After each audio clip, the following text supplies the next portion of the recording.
This is the elevator at Cercone Village on the Park in Bloomfield, Pittsburgh, Pennsylvania. It's Schindler 330A. It's an older one.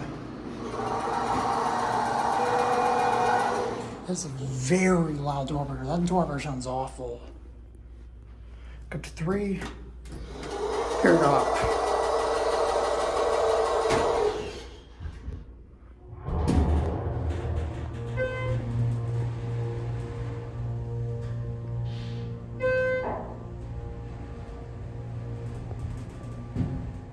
Wait, 3. Motor's on 2. Back down to ground. Buttons are very worn down as well. This elevator's not in the greatest shape. Certificate, I don't know what this is. I'll check the records later.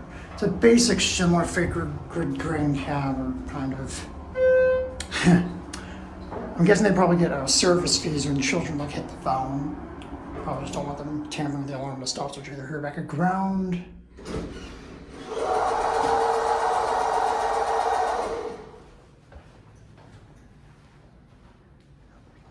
The doorbell sounds terrible. We're supposing that's going to be it.